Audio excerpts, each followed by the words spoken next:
Hi all, എല്ലാവരും present ടെൻസും past ടെൻസിൻ്റെ രണ്ട് ആസ്പെക്ട്സും നന്നായിട്ട് മനസ്സിലാക്കിയിട്ടുണ്ട് എന്ന് കരുതുന്നു.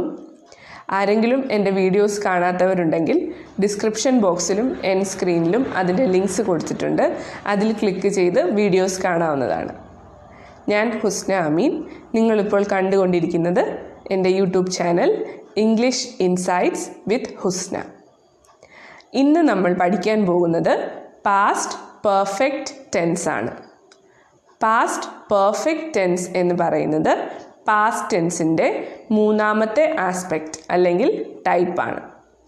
ആദ്യം നമുക്ക് പാസ്റ്റ് പെർഫെക്റ്റ് ടെൻസിൻ്റെ സ്ട്രക്ചർ എന്താണെന്ന് നോക്കാം.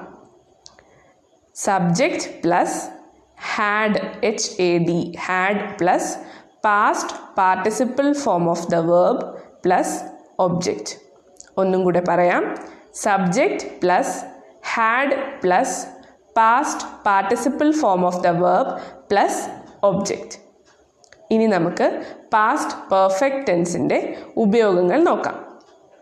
പാസ്റ്റ് പെർഫെക്റ്റ് ടെൻസിന് ഒരു ഉപയോഗമാണുള്ളത്. എല്ലാവരും ശ്രദ്ധിച്ച് കേൾക്കുക. നമ്മുടെ കയ്യിൽ രണ്ട് പാസ്റ്റ് ആക്ഷൻസ് ഉണ്ട്. അതിൽ ഏതോ ഒരു ആക്ഷൻ ആദ്യം നടന്നിട്ടുണ്ടാവാം. അപ്പോൾ ആദ്യം നടന്ന പാസ്റ്റ് ആക്ഷനെ ഡിനോട്ട് ചെയ്യാൻ വേണ്ടിയിട്ടാണ് നമ്മൾ പാസ്റ്റ് പെർഫെക്റ്റ് ടെൻസ് ഉപയോഗിക്കുന്നത്. നമ്മൾ ബേസിക്കലി പാസ്റ്റ് പെർഫെക്റ്റ് ടെൻസ് പാസ്റ്റിൻ്റെ തന്നെ പാസ്റ്റ്നെസ് കാണിക്കാൻ വേണ്ടിയിട്ടാണ് ഉപയോഗിക്കുന്നത്. അതായത് രണ്ട് പാസ്റ്റ് ആക്ഷൻസ് തന്നിട്ടുണ്ടാകും. അതിൽ ഏറ്റവും പാസ്റ്റ് ആയിട്ടുള്ള അല്ലെങ്കിൽ ഏറ്റവും മുമ്പേ നടന്നിട്ടുള്ള ആക്ഷനെ ഡിനോട്ട് ചെയ്യാൻ വേണ്ടിയിട്ടാണ് പാസ്റ്റ് പെർഫെക്റ്റ് ടെൻസ് നമ്മൾ ഉപയോഗിക്കുന്നത്. ഇനി നമുക്ക് കുറച്ച് എക്സാമ്പിൾസ് നോക്കാം. അപ്പോൾ കൂടുതൽ മനസ്സിലാവും. When I reached the station, the train had left. ഞാൻ സ്റ്റേഷനിൽ എത്തിയപ്പോൾ ട്രെയിൻ പോയി കഴിഞ്ഞിരുന്നു. അപ്പോൾ ഇവിടെ രണ്ട് പാസ്റ്റ് ആക്ഷൻസ് ആണുള്ളത്. ഒന്ന്, ഞാൻ സ്റ്റേഷനിൽ എത്തി. രണ്ട്, ട്രെയിൻ പോയി കഴിഞ്ഞിരുന്നു. ഇതിൽ ഏത് ആക്ഷനാണ് ആദ്യം നടന്നത്? സ്വാഭാവികമായിട്ടും ട്രെയിൻ പോയി കഴിഞ്ഞിരുന്നു എന്ന ആക്ഷനാണ് ആദ്യം നടന്നത്. അപ്പോൾ ഈ രണ്ട് പാസ്റ്റ് ആക്ഷൻസിലും ഏറ്റവും ആദ്യം നടന്ന ആക്ഷനെയാണ് നമ്മൾ പാസ്റ്റ് പെർഫെക്റ്റ് ടെൻസിൽ എഴുതുന്നത് അല്ലെങ്കിൽ പറയുന്നത്. സെൻറ്റൻസ് ശ്രദ്ധിക്കൂ. When I reached the station, the train had left. എന്തായിരുന്നു പാസ്റ്റ് പെർഫെക്റ്റ് ടെൻസിൻ്റെ structure? Subject plus had plus past participle form of the verb plus object. ഇവിടെ സബ്ജക്റ്റ് ദ ട്രെയിൻ, അതിനുശേഷം ഹാഡ് ചേർത്തു. അതിനുശേഷം ലീവ് എന്ന വെർബിൻ്റെ LEAVE എന്ന വെർബിൻ്റെ പാസ്റ്റ് പാർട്ടിസിപ്പിൾ ഫോമായ ലെഫ്റ്റ് LEFT ചേർത്തു. അപ്പോൾ നമുക്ക് ഒരു പാസ്റ്റ് പെർഫെക്റ്റ് ടെൻസ് സെൻറ്റൻസ് ലഭിച്ചു. ഇനി രണ്ടാമത് നടന്ന ആക്ഷനെ നമ്മൾ സാധാരണഗതിയിൽ എഴുതുന്നത് പോലെ സിമ്പിൾ പാസ്റ്റ് ടെൻസിൽ എഴുതി. When I reached the station, I subject, reached എന്ന് പറയുന്നത് past form of the verb reach ആണ്. അതിനുശേഷം എന്താണ്? ഒബ്ജക്റ്റ്, എവിടെയാണ് എത്തിയത് അത്. അപ്പോൾ പാസ്റ്റ് പെർഫെക്റ്റ് ടെൻസ് എന്ത്? പാസ്റ്റ്നെസ് ഓഫ് പാസ്റ്റ് ആക്ഷൻ കാണിക്കാൻ വേണ്ടിയിട്ടാണ് ഉപയോഗിക്കുന്നത്. രണ്ട് പാസ്റ്റ് ആക്ഷൻ തന്നിട്ടുണ്ടെങ്കിൽ അതിൽ ഏറ്റവും ആദ്യം നടന്ന പാസ്റ്റ് ആക്ഷനെ എക്സ്പ്രസ് ചെയ്യാൻ വേണ്ടിയിട്ട് അല്ലെങ്കിൽ ഡിനോട്ട് ചെയ്യാൻ വേണ്ടിയിട്ടാണ് പാസ്റ്റ് പെർഫെക്റ്റ് ടെൻസ് ഉപയോഗിക്കുന്നത്. ഒരു എക്സാമ്പിൾ കൂടെ നോക്കാം. The class had started before they came. The class had started before they came, CAME came. ഈ സെൻറ്റൻസിലും രണ്ട് ആക്ഷൻസ് ഉണ്ട്. ഏതൊക്കെയാണ്? ദ ക്ലാസ് ഹാഡ് സ്റ്റാർട്ടഡ്, പിന്നെ ദേ കെയിം. ഈ രണ്ട് വേർബിൽ അല്ലെങ്കിൽ ഈ രണ്ട് സെൻറ്റൻസിലും ഏറ്റവും ആദ്യം നടന്ന ആക്ഷൻ ഏതാണ്? ബിഫോർ ദേ കെയിം എന്ന് പറഞ്ഞാൽ അവർ വരുന്നതിന് മുൻപ് ക്ലാസ് തുടങ്ങിക്കഴിഞ്ഞിരുന്നു. അപ്പോൾ ക്ലാസ് തുടങ്ങിക്കഴിഞ്ഞിരുന്നു എന്ന അർത്ഥം വരുന്ന ദ ക്ലാസ് ഹാഡ് സ്റ്റാർട്ടഡ് എന്ന സെൻറ്റൻസ് ആണ് പാസ്റ്റ് പെർഫെക്റ്റ് ടെൻസിൽ നമ്മൾ എഴുതേണ്ടത്. കാരണം ആ ആക്ഷനാണ് ഏറ്റവും ആദ്യം നടന്നത്. അതിന് തൊട്ട് ശേഷം നടന്ന ആക്ഷനെ നമ്മൾ സിമ്പിൾ പാസ്റ്റ് ടെൻസിലാണ് എഴുതിയിരിക്കുന്നത്.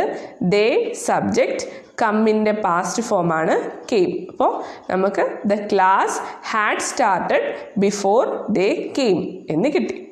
ഇനി നമുക്ക് നെഗറ്റീവ് സെൻറ്റൻസിൻ്റെ സ്ട്രക്ചർ എന്താണെന്ന് നോക്കാം. അതും വളരെ എളുപ്പമാണ്. Subject plus had plus not plus past participle form of the verb plus object. Example, the class had not started. The train had not left. The class had not started. The train had not left. അപ്പോൾ അത് മനസ്സിലായി കാണും എന്ന് കരുതുന്നു. അടുത്തത് interrogative സെൻറ്റൻസിൻ്റെ structure. Had plus subject plus past participle form of the verb. Example, had she finished her work. Had they gone to school? ഇതൊക്കെയാണ് interrogative സെൻറ്റൻസിൻ്റെ എക്സാമ്പിൾസ്. ഇനി നമുക്ക് ഇതൊന്ന് റീക്യാപ്പ് ചെയ്യാം. ഇന്ന് നമ്മൾ പഠിച്ചത് പാസ്റ്റ് പെർഫെക്റ്റ് ടെൻസിനെ കുറിച്ചാണ്. പാസ്റ്റ് പെർഫെക്റ്റ് ടെൻസ് എന്ന് പറയുന്നത് പാസ്റ്റ് ടെൻസിലെ മൂന്നാമത്തെ ആസ്പെക്റ്റ് അല്ലെങ്കിൽ മൂന്നാമത്തെ ടൈപ്പാണ്. പാസ്റ്റ് പെർഫെക്റ്റ് ടെൻസ് നമ്മൾ മെയിനായിട്ടും ഉപയോഗിക്കുന്നത് രണ്ട് പാസ്റ്റ് ആക്ഷൻസ് തന്നിരിക്കുമ്പോൾ അതിൽ ഏറ്റവും ആദ്യം നടന്ന ആക്ഷൻ കാണിക്കാൻ വേണ്ടിയിട്ടാണ് പാസ്റ്റ് പെർഫെക്റ്റ് ടെൻസ് നമ്മൾ ഉപയോഗിക്കുന്നത്. പാസ്റ്റ് പെർഫെക്റ്റ് ടെൻസും പാസ്റ്റ് കണ്ടിന്യൂസ് ടെൻസും തമ്മിൽ തിരിഞ്ഞു പോകരുത്, കൺഫ്യൂഷൻ ഉണ്ടാകാൻ പാടില്ല. പാസ്റ്റ് കണ്ടിന്യൂസ് ടെൻസ് നമ്മൾ എവിടെയാണ് ഉപയോഗിക്കുന്നത്? പാസ്റ്റ് ടൈമിലെ അല്ലെങ്കിൽ കഴിഞ്ഞ കാലത്ത് തുടർന്നു കൊണ്ടിരുന്ന ആക്ഷൻസിനെ പറയാൻ വേണ്ടിയിട്ടാണ് പാസ്റ്റ് കണ്ടിന്യൂസ് ടെൻസ് നമ്മൾ ഉപയോഗിക്കുന്നത്.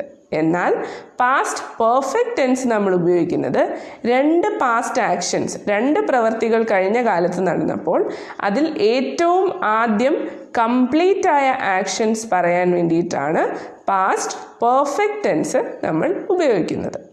ഇനി അഫർമേറ്റീവ് സെൻറ്റൻസിൻ്റെ സ്ട്രക്ചർ നോക്കാം. Subject plus had plus past participle form of the verb plus object. Example, she had finished her work. അടുത്തത് നെഗറ്റീവ് സെൻറ്റൻസിൻ്റെ structure. Subject plus had plus not plus past participle form of the verb plus object. Example, she had not finished her work. അടുത്തത് interrogative സെൻറ്റൻസിൻ്റെ structure. Had plus subject plus past participle form of the verb plus object. Example, had she finished her work. അപ്പോൾ എല്ലാവർക്കും past perfect tense നന്നായി മനസ്സിലായി കാണും എന്ന് കരുതുന്നു. എന്തെങ്കിലും ഡൗട്ട്സ് ഉണ്ടെങ്കിൽ കമൻറ്റ് സെക്ഷനിൽ ചോദിക്കാൻ മറക്കരുത്. ഡൗട്ട്സിൻ്റെ ആൻസർ അല്ലെങ്കിൽ അതിൻ്റെ ക്ലാരിഫിക്കേഷൻ ഞാൻ എത്രയും പെട്ടെന്ന് തരുന്നതായിരിക്കും. പിന്നെ ആരെങ്കിലും വീഡിയോസ് സബ്സ്ക്രൈബ് ചെയ്യുക, എൻ്റെ ചാനൽ സബ്സ്ക്രൈബ് ചെയ്യാത്തവരാരെങ്കിലും ഉണ്ടെങ്കിൽ വീഡിയോയുടെ താഴെ കാണുന്ന ചുവന്ന സബ്സ്ക്രൈബ് ബട്ടൺ ക്ലിക്ക് ചെയ്ത് ചാനലിൻ്റെ ഭാഗമാവുക. വീഡിയോസ് ഇഷ്ടപ്പെടുകയാണെങ്കിൽ ലൈക്ക് ചെയ്യാൻ മറക്കരുത്. പരമാവധി പേർക്ക് ഷെയർ ചെയ്തും കൊടുക്കുക. നിങ്ങൾ ഷെയർ ചെയ്യുമ്പോൾ ശ്രദ്ധിക്കേണ്ട ഒരു കാര്യം എന്ന് പറയുന്നത് നിങ്ങളുടേതായിട്ടുള്ള ഒരു പേഴ്സണൽ നോട്ട് അല്ലെങ്കിൽ ഒരു പേഴ്സണൽ മെസ്സേജ് ആ ഷെയറിങ്ങിൻ്റെ കൂടെ ഉൾപ്പെടുത്തിയാൽ വളരെ നന്നായിരിക്കും. ഞാനിത് പറയാൻ കാരണം നമ്മുടെ മെസ്സേജിങ് ആപ്സ് അല്ലെങ്കിൽ നമ്മുടെ വാട്സാപ്പ്, നമ്മുടെ ഫേസ്ബുക്ക് മെസ്സേജിങ്, ഇതിലെല്ലാം ഒരുപാട് മെസ്സേജസും ലിങ്ക്സുമായിട്ട് ബ്ലോക്കായി ഒരുപാട് വന്ന് കിടപ്പുണ്ടാവും. അപ്പോൾ ഒരു മെസ്സേജ് അല്ലെങ്കിൽ ഒരു ലിങ്ക് ചെല്ലുമ്പോൾ അതിനെ ഐഡൻറ്റിഫൈ ചെയ്യണം എന്നില്ല. അപ്പോൾ നിങ്ങൾ ഈ വീഡിയോ ലൈക്ക് ചെയ്യണമെന്നും ഷെയർ ചെയ്യണമെന്നും സബ്സ്ക്രൈബ് ചെയ്യണമെന്നും നിങ്ങളുടേതായ ലാംഗ്വേജിൽ ആ ഷെയറിങ്ങിൻ്റെ കൂടെ ഉൾപ്പെടുത്തിയാൽ അവർക്ക് ഈ ചാറ്റ് ഐഡൻറ്റിഫൈ ചെയ്യാനും വീഡിയോസ് ലൈക്ക് ചെയ്യാനും ചാനൽ സബ്സ്ക്രൈബ് ചെയ്യാനും വളരെ എളുപ്പമായിരിക്കും. അപ്പോൾ എല്ലാവരും അത് ചെയ്യും എന്ന് കരുതുന്നു. അപ്പോൾ ഇന്നത്തേക്ക് ഇത്രയേ ഉള്ളൂ.